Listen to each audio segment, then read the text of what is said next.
ይህ የላከ ብርሃን ፖድካስት ነው። የላከ ብርሃን ፖድካስት በአይነቱና በይዘቱ አዲስና ልዩ የሆነ በእስራኤል ውስጥ ለሚገኘው ማህበረሰብና ከእስራኤል ውጭ ላለው ኢትዮጵያ ማህበረሰብ በሶስት ቋንቋዎች ማለትም በዕብራይስጥኛ፣ በአማርኛና በትግርኛ በማፈራረቅ የሚቀርብ ሚዲያ ነው። የተለያዩ ድምጾች በሚገናኙበት በዚህ ስቱዲዮ ለህብረተሰቡ ተደራሽ የማይሆኑትን የተለያዩ ጉዳዮችን፣ ፈታኝ የሆኑ ርዕሶችንና ችግሮችን በማንሳት በተለያየ የአመለካከት የእይታና የትኩረት አቅጣጫዎችን በመፈተሽ አንዱ ከሌላው የሚማማርበት እውቀት የሚቀስምበት መድረክ በመሆኑ ወርቃማው ጊዜያችሁ ከላከ ብርሃን ፖድካስት ታዳሚዎች ጋር እንድታሳልፉት ተጋብዛችኋል። አጃቢና አምራች ሱፐርካስት።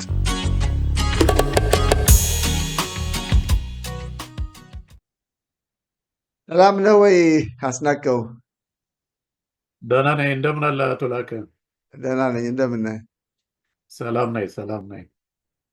ጥሩ። እንግዲህ በዛሬው የፖድካስት ፕሮግራማችን ባለፈው ጊዜ ያቀረብነውን ፕሮግራም የሱ ተከታይ ነው የሚሆነው።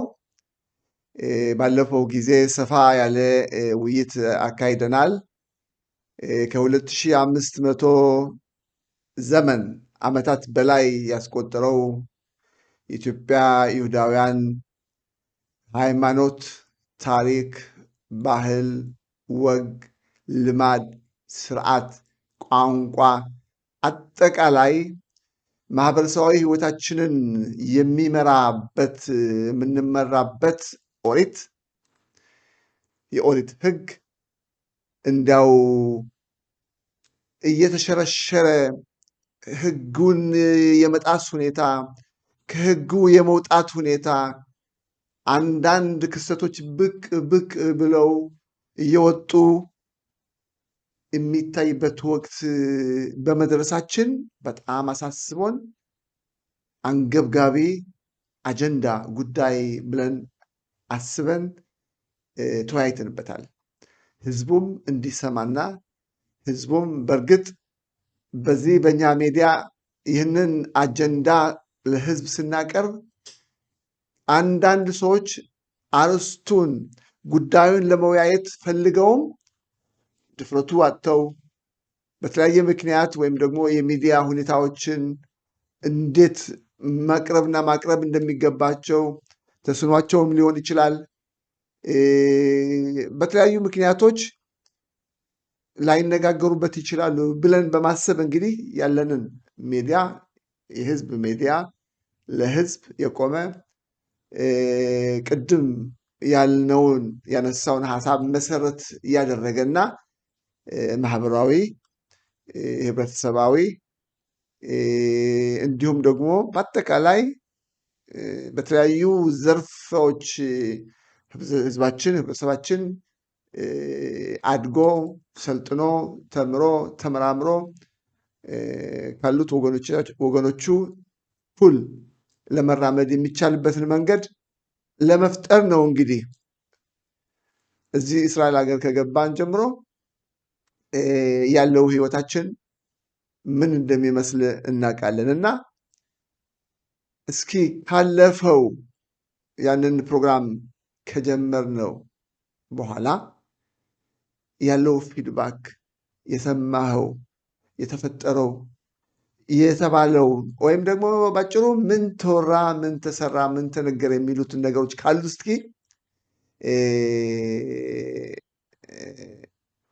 ለማወያየት እና ለመጠቆም እንሞክር። በመጀመሪያ በጣም አመሰግናለሁ ላከ። ድጋሜ ለዚህ እድል እጅግ በጣም ግሩም የሆነውን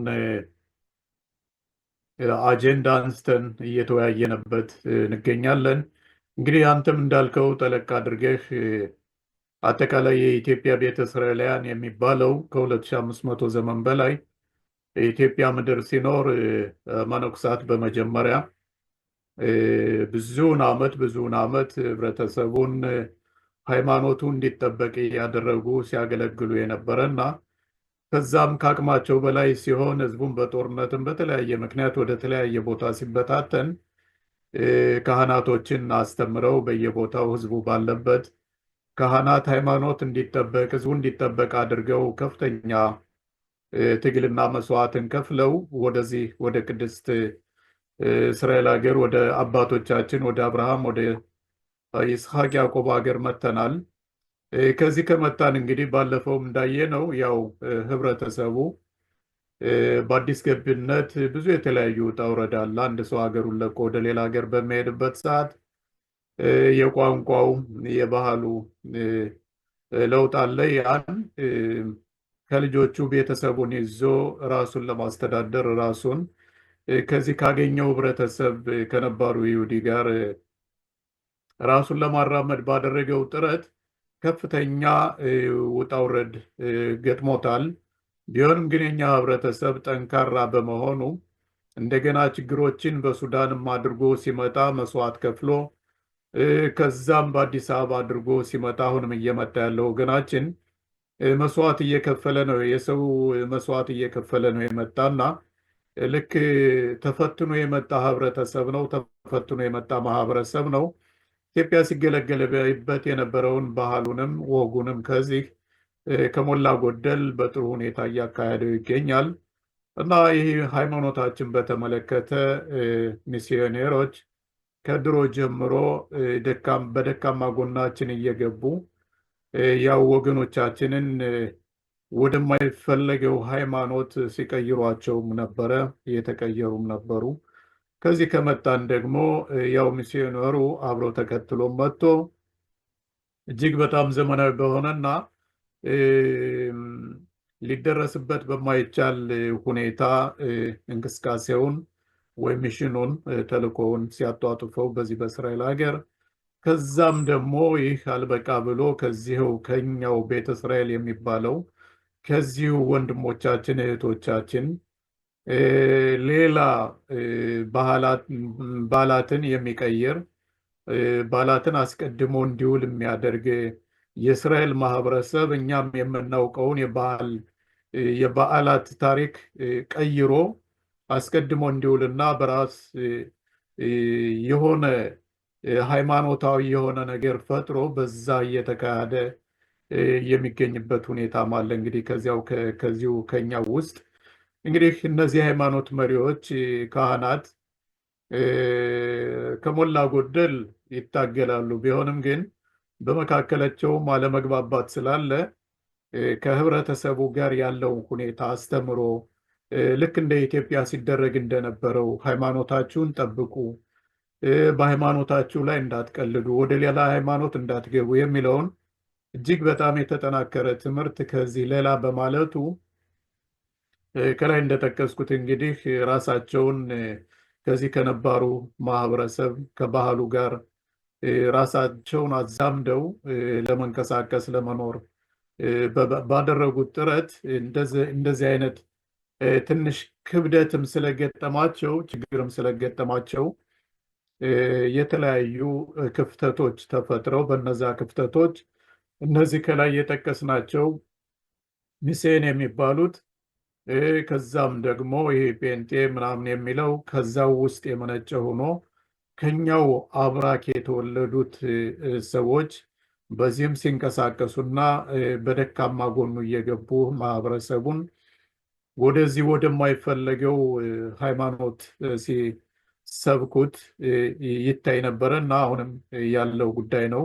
ግን ባለፈው ባደረግነው ቃለመጠይቅ በተደረገው እንቅስቃሴ ከዛም የተለያዩ ቡድኖች አሉ። በተለይ አንድ ቡድን አለ ከፍተኛ ተጋድሎ ሲያደርግ የኖረ ከ9-10 ዓመት በላይ ማለት ነው። ይህ ቡድን ባለፈውም ኢየሩሳሌም ከክኔሴቱ ከእስራኤል ፓርላማው ፊት ለፊት ሰላማዊ ሰልፍ አካሂዶ የተወሰኑ ካህናቶች በተገኙበት በዛ ያለ ህብረተሰብ ተገኝቶ ዋይታውን ወይም ችግሩን ለመንግስት ያሰማበትና ከዛም እንግዲህ በፓርላማው የሊኩድ አባል የሆነ ወጥቶ አነጋግሯቸው ጉዳዩ በአሁኑ ሰዓት በመንግስት በኩል የተያዘ መሆኑን አንዳንድ መልእክቶች ደርሰውኛል። እንደገና ደግሞ ያው ኮሚቴ እንዲቋቋም በእኛ በኩል በዚህ በማህበረሰቡ ከካህናትም እንደገና ደግሞ ከጨዋው ሕዝብም ኮሚቴ እንዲቋቋምና ከሚኒስትሮች ጋር አብሮ ቀርቦ ጉዳዩን ማጤንና ምን መደረግ እንዳለበት አዲስ ሕግ ተደንግጎ እንደዚህ የሚያደርጉት ደግሞ ምን መደረግ አለበት የሚለውን ሁኔታ መወሰን እንዲቻል እንደዚህ አይነት እንቅስቃሴዎች እንደተካሄደ አንዳንድ ደብዳቤዎች ከመንግስት ደርሰውኛል። እኔም እንደገና ደግሞ ያን ሰላማዊ ሰልፍ ካደረጉት ጋርም አንዳንድ መልእክቶች በየጊዜው አገኛለሁ። እንደገና በዚህ የተላለፈው መልእክት ደግሞ ከፍተኛ ተጽዕኖ እንደፈጠረ ከዛ ካለው እንቅስቃሴ ጋር በአንድ ላይ ሆኖ እንግዲህ ባለፈው የነበረውን በዓል ቀደም ብሎ ማለትም አሁን የፋሲካ በዓል በፊታችን 2 ሳምንት አካባቢ እናከብረዋለን። እኛ ግን ይህን የፋሲካ በዓል በሁለተኛው ወር ለማክበር ቀጠሮ ተይዞ ሁሉም ነገር ተዘጋጅቶ በነበረበት ሁኔታ እንግዲህ የኢየሩሳሌም የፖሊስ ሰራዊት ነገሩ ጉዳዩ አንገብግቦት አቤት ደርሶበት ጉዳይ ደርሶበት ደርሶበት አሁን ሁኔታዎች ያው እንግዲህ አቤቱታ ቀርቦ በዚያ በአቤቱታው መሰረት ያ ነገር እንዳይካሄድ ከሽፏል። በእርግጥ ይህን በኢየሩሳሌም ተራራ ሊያደርጉት የነበረውን እያንዳንዱ በቤቱ እንግዲህ ፋሲካን እንደዋሉት ለማወቅ ተችሏል። ቢሆንም ግን በአሁኑ ሰዓት ህብረተሰቡም በጣም ነቅቶ ነገሩን እየተከታተለ ነው። እንደገና ካህናትም ደግሞ የተለያየ ቡድንም ቢኖራቸው የተለያየ አለመግባባትም ቢኖራቸው በመካከላቸው ጉዳዩን በአንክሮ በመመልከት የህዝቡን ሮሮና የህዝቡንም ተቃውሞ በመስማት ከፍተኛ እንቅስቃሴም እያደረጉ የሚገኝበት ሁኔታ ነው። አንዳንድ ችግሮች አሉ። በእርግጥ ከእንደነዚህ አይነት ሰዎች ጋር እነዚህ ሰዎች ድግስን በሚደግሱበት ሰዓት እንደገና ደግሞ የኛ ህብረተሰብ ሁላችንም እንደምናውቀው የቤተ እስራኤላውያን ስጋ የሆኑ ነገሮችን ከሱፐር ማርኬት ገዝቶ ከመመገብ ራሱ ወደ በግ ማርቢያው፣ ወደ ፍየል፣ ወደ ከብቶች ማርቢያ እየሄደ ካህናቶች እየባረኩለት በዛም ነው የስጋ አቅርቦትን ሊሸፍን የሚችለውና አሁን እንደነዚህ አይነት ሰዎች በዚህ በሚስዮንም በጴንጤ የሚሄዱ እንደገና ደግሞ በዚህ በአዲሱ አሁን ከኛው ህብረተሰብ አብራት የወጡ ደግሞ ለብቻቸው አፈንግጠው የሚሄዱት እነሱ አንዳንድ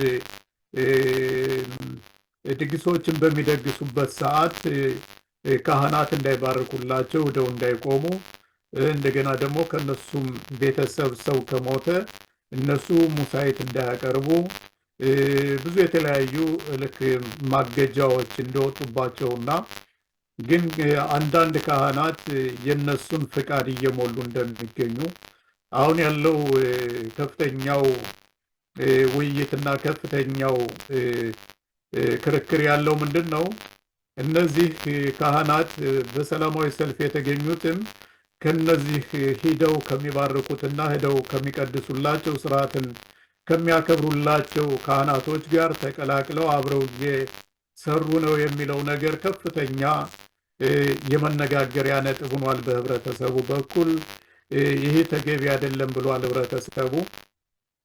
እንዴት እንደነዛ አይነቱን ካህናቶች አግልሎ አስፈላጊውን ቅጣት እንዲያገኙ ማድረግ ሲቻል እነሱ ከነዛ ጋር የነዚያን ስርዓት እንትን እያካሄዱ እንዴት እነዚህ ደህና ናቸው የሚባሉ ካህናቶች አብረው ያመሻሉ፣ አብረው ከዚያ ስርዓት ይገኛሉ የሚለው እያነጋገረ ይገኛል። በእውነትም ይህ ትልቅ ነጥብ ነው። ሁሉም ትኩረት ሊሰጥበት እያንዳንዳችን ትኩረት ልንሰጥበት የሚገባው ነጥብ ነው። ምክንያቱም ካህናቶች አንድ ሲሆኑ ነው ይህ የተጣሰ ሃይማኖታችን ወደ ነበረበት ሊመጣ የሚችለው። ከዛም እዚህ ላይ አቶ ላከ እንግዲህ ከላይ መነኩሳትን ቀደም ብዬ ጠቅሻለሁ። በአሁኑ ሰዓት ብዙ መነኩሳት የሉም። ግን ከዚህ እስራኤል ሀገር ከመጣን አንድ ቀደም ብሎ ከኢትዮጵያ ጀምሮ የመጣ መነኩሳት ነበረ የነበሩ የእሳቸው ሕይወት አልፏል። ከእሳቸው ደግሞ በኋላ አሁን አንድ መነኩሴ አሉ። እሳቸው በጣም በከፍተኛ ሁኔታ ለዚህ ህብረተሰብ ከፍተኛ አገልግሎት፣ መንፈሳዊ የሆነ አገልግሎት፣ ሃይማኖታዊ የሆነ አገልግሎት እየሰጡ ይገኛሉ። ይህም ጥሩ ነገር ነው እና ይህና ያንን በተመለከተ እንግዲህ የተላለፈው መልእክትም ሌላውም ጨምሮ እጅግ በጣም ከፍተኛ ተጽዕኖ ያሳደረ መሆኑን እኔ ለመረዳት ችያለሁ ማለት ነው።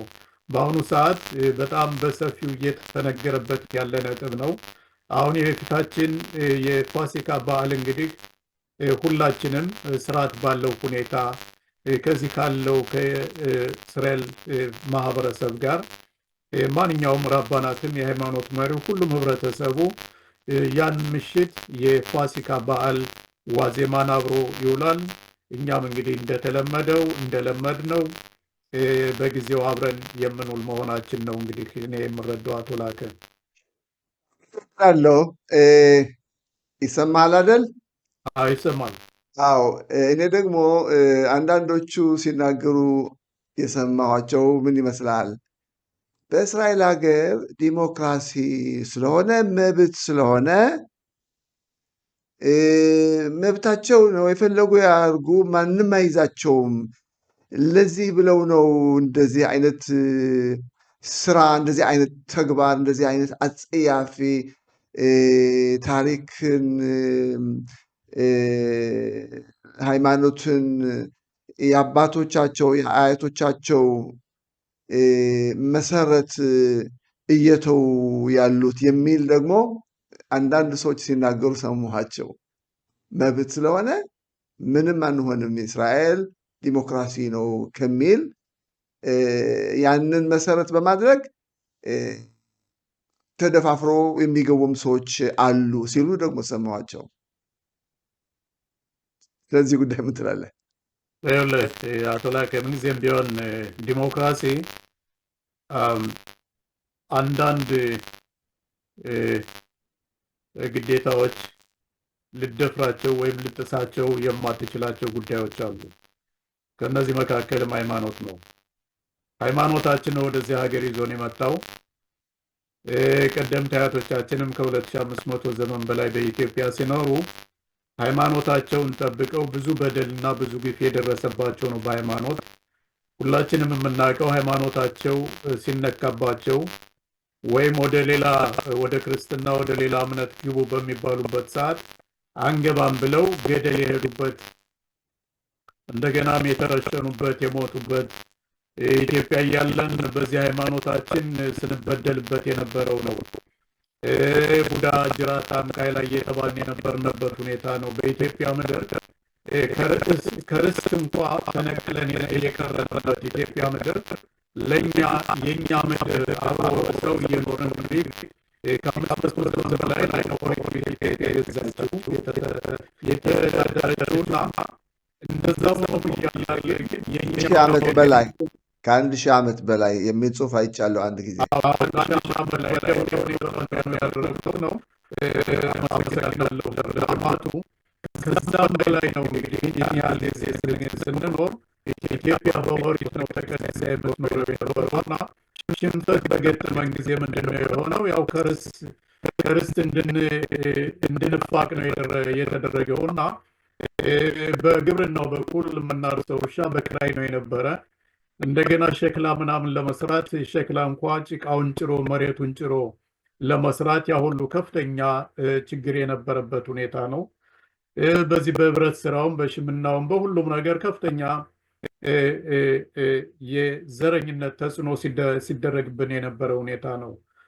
ይህን እንግዲህ ያው ሁሉም እያደረገው ነበረ ማለት ባይቻልም ለእኛ ደግሞ ወግ ነው፣ ክርስቲያኖቹ ነው ሲታገሉልን የነበሩ እንዳትነኳቸው እያሉ ደግሞ ሲታገሉ የነበሩም እንደነበሩ በአሁኑ ሰዓት እነዚያ ዘመዶቻችን ናቸው በሚል ሁኔታ ከዚህ ያለነው ለነዚያ ለቤተሰብ አንዳንድ እርዳታዎችን እንልካለን። ያ ከዚያ ያደረጉልንን ውለታ ላለመርሳት የምናደርገው ሁኔታ ነው። ኢትዮጵያን በጣም እንወዳን ነበር እና አሁን ወደዚህ ስንመጣ ወደዚህ እያመጣን ያለነውም አሁን እየመጣ ያለውም የኛ ወገን ይሁዲ ነኝ ብሎ ነው፣ ቤተ እስራኤል ነኝ ብሎ ነው የሚመጣው። ሌላ ሃይማኖት ይዤ እመጣለሁ ወይም ዲሞክራሲ ሀገር ስገባ ሃይማኖቴን እቀይራለሁ ቢል አንድም ሰው አንድም ልጅ ወደዚህ መምጣትም አይችልም ማለት ነው። ምክንያቱም ሆክ ሀሽቡት የሚባለው ወይም ከቤተሰብ ጋር መገናኘት ተብሎ አሁን በአዲስ መልክ እየመጣ ያለው ወገናችንም ይሁዲ ነኝ በሚል ነው እየመጣ ያለው። ስለዚህ ከዚህ ከመጣ በኋላ የዲሞክራሲ መብቴ ነውና የፈለግኩትን ነገር ማድረግ እችላለሁ ማለት በእኔ በኩል ተገቢ ነገር አይደለም። ይህም የሚያስኬድም አይደለም። ሌላው በዲሞክራሲም ቢሆን ራሱ እሄዳለሁ ካለም ኦኬ መሄድ ይችላልም በል። ግን ሌላውን እየሰበከ ደካማ ሰዎችን እየፈለገ በገንዘብ እያታለለ በተለያየ ሁኔታ በጤና በተለያዩ ነገሮች እየአታለሉ መስበክ፣ ልጆችን በማያውቁበት ሁኔታ መስበክ ይህ ወንጀል ነው። ዲሞክራሲ ሳይሆን ወንጀል ነው። እኛ ይህን ነገር መታገልም አለብን። ከዛም ስንታገለው የነበረ ነው። ከዚህም መታገል ያለብን ጉዳይ ነው። ስለዚህ ዲሞክራሲ የሚለው ሽፋን ነው። ዲሞክራሲ ለሌላ ለፖለቲካ ነው ሊሰጥህ የሚችለው እንጂ ሃይማኖት የግል ናት። ሃይማኖትን ይዘን ነው የመጣ ነው። ይህን ሃይማኖታችን ሊቀይርብን የሚሞክረውን የሚታገለውን ሁሉ ሽንታችን ገትረን ልንታገለውና ለእስራኤል መንግስት ጋር ከእስራኤል መንግስት ጋር ታግለን እንዲያውም ምንድነው መሆን ያለበት ጠቅላላ ከዚህ ያለው የይሁድነት መብቱ ተፍቆ እሱ በሚፈልገው ጴንጤ መሆን አለው ካለ የፈለገውን ሃይማኖት ተከትሎ መሄድ ይችላል። ግን ይሁዲ የሚለው ማታወቂያው ግን መሰረዝ አለበት። ሌላ መታወቂያ ነው መያዝ ያለበት እንደዚህ አይነት የሚፈልግ ሰው፣ እንደዚህ አይነት የሚያደርግ ሰው። ስለዚህ በሚስራድ አፕኒም በዚህ በህዝብ አስተዳደሩ መስሪያ ቤት ይሁዲ ተብሎ ቤተ እስራኤል ተብሎ የተጻፈው በመታወቂያው ተሰርዞ እሱ የሚፈልገው ጴንጤ መሆን አለው ካለ በሚስዮን እንትን እላለሁ ካለ አሁን አዲስ እንትን የሚያለ አለ ያ ሁሉ ተሰርዞ እሱ በሚፈልገው ከእስራኤል ማህበረሰብ ተገልሎ እስራኤል እንግዲህ የምታደርገው ልታደርግ ይገባታል ብዬ ነው የማስበው። ምክንያቱም ሃይማኖታችን እየተበደለ ይህ ሃይማኖታችን የኛ ብቻ አይደለም፣ አጠቃላይ የእስራኤል ማህበረሰብም ሃይማኖት ነው እየተበደለ ያለ። ምክንያቱም እዚህ ሀገር ከመጣ በኋላ የበዓላትን ቀናት ቀይሮ እንደዚህ ነው እንደዛ ነው እያለ ይሄ ውሸት ነው ይህ ስህተት ነው የሚል ካለ እንግዲህ ይቺ ሀገር የምትመራበት የሃይማኖት አመራር አለ። ያም ኦሪታችን ነው። ነቢዩ ሙሴ በሲናይ ተራራ የተቀበለው ብሉይ ኪዳን ነው። በዛ ነው እንግዲህ ስንመራ የነበረው፣ በዛ ነው እየተመራን ያለ ነው እና ይህን ነገር እቀለብሳለሁ የሚል ካለ ልንታገለው ይገባል። ማንነቱን አውቆ ከዚህ ማህበረሰብ መገለል አለበት ነው ብለን ልንታገል የምንችለው። እየታገልንም ያለ ነው በዚህ ጉዳይ ነው እና እንደዚህ አይነት ችግሮች ምንድን ነው ሊፈጥሩ የሚችሉት? በአሁኑ ሰዓት እየመጣ ላለው ወገናችን ከኢትዮጵያ እንቅፋት ሊሆኑ ይችላሉ ብዬ ገምታለሁ። ምክንያቱም ቀጣዩ ጥያቄ ይህን ነበር። አንተ አስቀደምከኝ እናከትልበት። ምክንያቱም ገና በመጠባበቅ ላይ ያሉ ወገኖቻችን፣ ዘሮቻችን፣ የኛ ደም የኛ አጥንት የሆኑ ወገኖች የሆኑ ብዙ ዓመት 20 ዓመት 30 ዓመት 25 ዓመት 10 ዓመት እንዲያውም እዛውም ሞተው የቀሩም አሉ።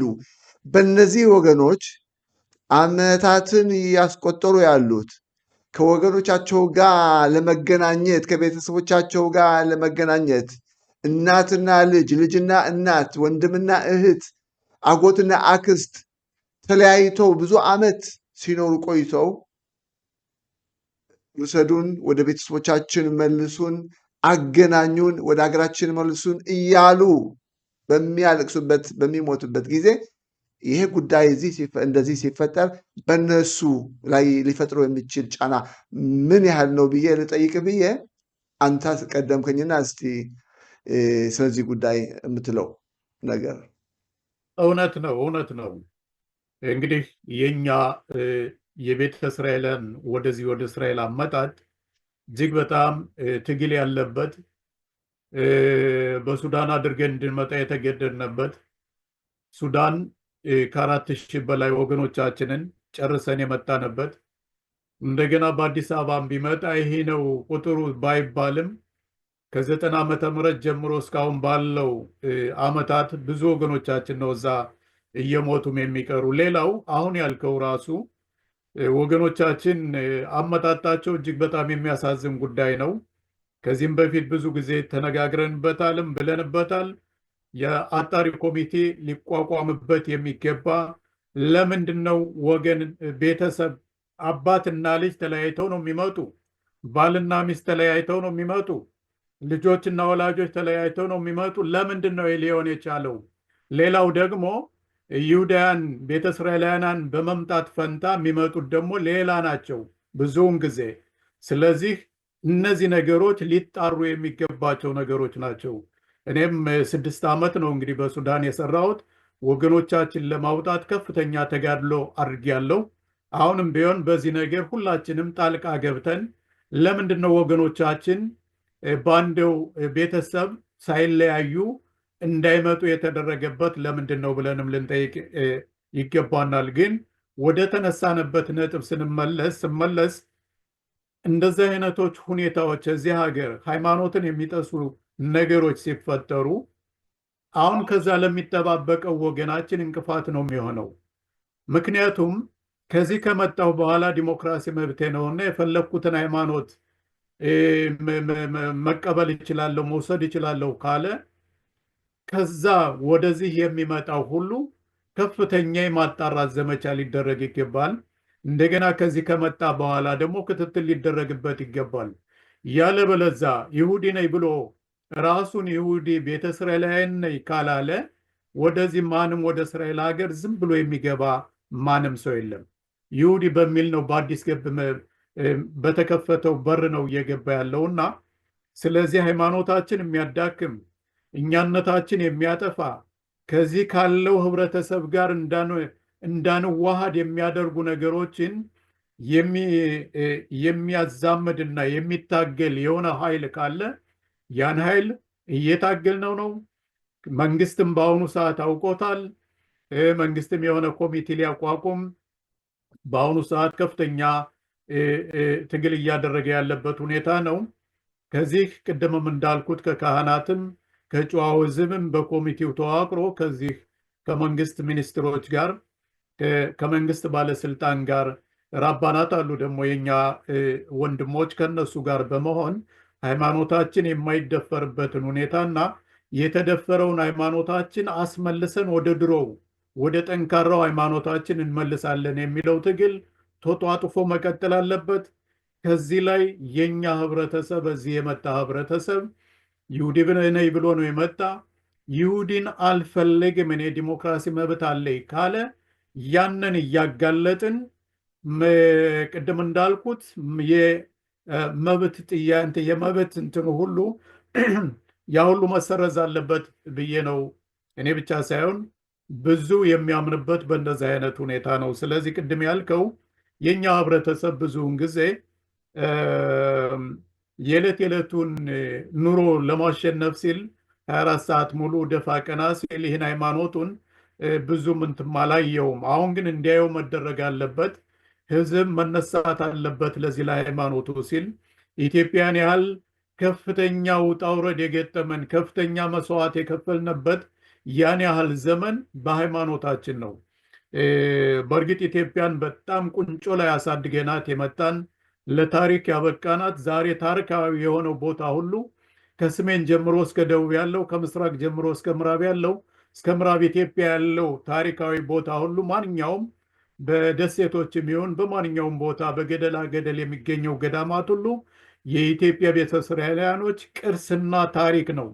ከዛ ነው እንግዲህ የኢትዮጵያ ቤተ እስራኤላውያኖች ታሪኩ ሁሉ ያለውና በአብያተ ክርስቲያናት በገዳማት በተለያዩ ቦታዎች የኛ ታሪክ ከዛ አለ። መጽሐፍ ቅዱሳችን ሁሉ ኦሪታችን ሁሉ ከዛ ነው ያለው ታሪካችን ሁሉና ያን ሁሉ ውጣ ውረድ መስዋዕት አድርገን የሚከፈለውን መስዋዕት ከፍለን መተናል።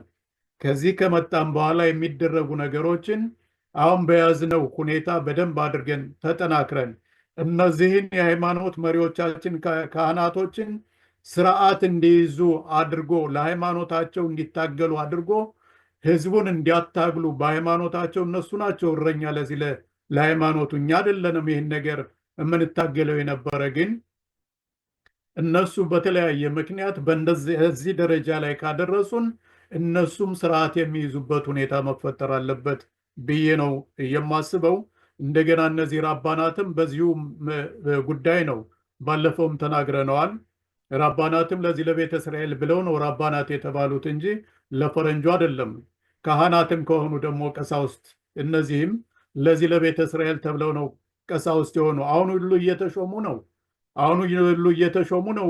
ወጣት ካህናት ሲሾሙ እኛ ደስ ይለናል፣ መጠምጠማቸው ደስ ይለናል። ግን ምንድነው ማድረግ ያለባቸው? የሚጠመጥሙት ለምንድን ነው? ይህን ማዕረግ የሚቀበሉት ምን ሊያደርጉበት ነው? የሞተን ሰው መቅበርና እዚያ በሰባቱ ቀን 80ው 30ው እያሉ መገኘት ሳይሆን መጀመሪያ መሰረቱን ሃይማኖቱን መጠበቅ አለባቸው። ሃይማኖትን ማስተማር አለባቸው። በየቦታው አንድነታቸውን ፈጥረው ይሄን አንደኛው ዘመዴ ነው አንደኛው ጋብቻዬ ነው እያለ እየተሾለከ ሄዶም በድብቅም ሆነ በይፋ ይህን ሃይማኖት የሚቦረቡርና የሚጎዳን ሰው ስርዓቱን ከሚያስከብርለት እንደነዚህ አይነት ካህናቶች እየተጋለጡ እጅግ በጣም ከፖለቲካው ጋር የተያዙ ፖለቲካውን ልክ እንደ መሳሪያ አድርገው የሚሄዱ ካህናቶች አሉ። እነሱ ሁሉ በህዝቡ ስም በህዝቡ ፊት ቀርበው አስፈላጊውን ምክር የሚያገኙበት ሁኔታ መፈጠር አለበት። ይህም መደረግ አለበት ብዬ መናገር ሳይሆን እናደርገዋለን የሚል እምነት ነው ያለ በዚህ በኩልም። ምክንያቱም የካህናት ናቸው እንግዲህ ሊጠብቁት የሚገባ ሃይማኖት ይህን ሃይማኖት መጠበቅ ያለባቸው እነሱ ናቸው። እነሱ አልሆንላቸው ሲል ከአቅማችን በላይ ነው ሲሉ እኛ እንተባበራለን፣ ህዝቡ ይተባበራል፣ መንግስት ይተባበራል። ሃይማኖታችን እየተጠበቀና አስፈላጊው ክብራችን ወደ ክብራችን እንመለሳለን ማለት ነው። እዚህ ላይ እንዲያው ባለፈውም ጠቀስ አድርጌዋለሁ። በመንግስት በኩል እንኳ በ2018 ዓመተ ምህረት ምንድነው የተወሰነው ውሳኔ ከ50 ዓመትና 60 ዓመት በፊት የነበረው በኢትዮጵያ የነበረው ማህበራችሁ እንደገና እዚህ መደራጀት አለበት መቋቋም አለበት ተብሎ ማህበረ እስራኤል የካህናት ምክር ቤት የኢትዮጵያ ቤተ እስራኤላውያን ማዕከል የሚል መስሪያ ቤት ተቋቁሞ በመንግስት በኩል ድጋፍ ተሰጥቶት እውቅና ተሰጥቶት እየተካሄደ በነበረበት ሰዓት እኔ ይህ ነው ብዬ ባልገልጸውም በተለያዩ ጥቅማጥቅም ሰዎች ከፖለቲካ ጋር በተያያዙ ሰዎች ይህ ነገር እንዲቆምና እንዲታገድ የተደረገበት ጉዳይ ነው። ይህ ሁሉ ግልጽ መሆን አለበት ለህብረተሰቡ። አሁን የሚታገል ቡድን አለ። ያን ቡድን ማንኛውም ሰው ሊተባበረው ሊያግዘው አሁን ካለው ኃይል የበለጠ ኃይል ሊያገኝ ይገባዋል ብዬ ነው የማስበው። ይህ ቡድን ከአንዴም ሁለቴ ሰላማዊ ሰልፍ አድርጓል። ብዙ ነገሮችን ነው እያደረገ ያለ። ባለፈው ያደረገውን ሰላማዊ ሰልፍ ከሚገርምህ አቶ ላከ ህብረተሰቡ ነው ገንዘቡን ያዋጣው። 7 አውቶቡስ ኦርደር አድርገው ህዝቡ ነው ያን ገንዘብ የሸፈነው። በዚህ በድርጅቱ ውስጥ ያለው ህዝብ ማለት ነው። ሁሉ ህዝብ አይደለም የተባበረ፣ ሁሉ ህዝብ አይደለም የወጣ ለዚያ ሰላማዊ ሰልፍ። እንግዲህ ሃይማኖታችን ነው ካልን ሁሉም ሊወጣና ሊሰለፍበት ተባሮ በአንድ ላይ ሊታገልበት የሚገባ ጉዳይ ነው ብዬ ነው የምናገረው በዚህ ጉዳይ። ጥሩ ነው። እንግዲህ ውይይታችን እንቀጥላለን። ለዛሬው ያለን ፕሮግራም በዚሁ እናጠቃልላለን። ከዚህ ካቆምንበት አርዕስት ጉዳይ ደግሞ እንቀጥልበታለን። በሚቀጥለው ጊዜ ሌሎች ታዳሚዎችም ሊኖሩ ይችላሉ። እንዳልከው ደካማ ጎናችንን አይተው ነው እንግዲህ እኛን ለመጉዳት የሚፈልጉ ሃይማኖታችንም፣ ታሪካችንም፣ ማህበራዊ ህይወታችንም፣ ቤተሰባዊ ህይወታችንም ጭምር በሙሉ ሌሎችም ችግር ለማድረስ የሚፈልጉ ደካማ ጎን አይተው ነውና ሐማሶችም የእኛ ደካማ ጎን አይተው ነው እንግዲህ ጉዳት ያደረሱብን። ሌሎች ሚስዮነሮች ሌላም በልም ደካማ ጎን አይተው ነው የሚገቡትና ይህንን ደካማ ጎን ለመጠገንና ለማስተካከል ብዙ ጥረት ብዙ ትግል ያስፈልጋል። ለዛሬው በዚሁ እንቋጫለን። ውይይታችን ጀመርን እንጂ አልጨረስንም። ሁለተኛ ፕሮግራማችን ነው። የሚቀጥለው ፕሮግራምም እንወያያለን። ለዛሬው በዚሁ እናብቃ። በዚህ አጋጣሚ ሁል ጊዜ እንደምንለው በሐማሶች እጅ የሚገኙትን ወገኖቻችን ወደ ቤተሰቦቻቸው ተመልሰው ሌሎች ተመልሰው ከቤተሰቦቻቸው እንደተገናኙ ብርሃን እንዳዩ ሁሉ እነዚህ የታፈኑ ወገኖቻችን እየተሰቃዩ ያሉት ወገኖቻችን ደግሞ ከቤተሰቦቻቸው ከህዝባቸው ብርሃን የሚያዩበት ጊዜ እየተቃረበ እንደሆነ ተስፋ በማድረግ ጸሎታችን እንቀጥላለን።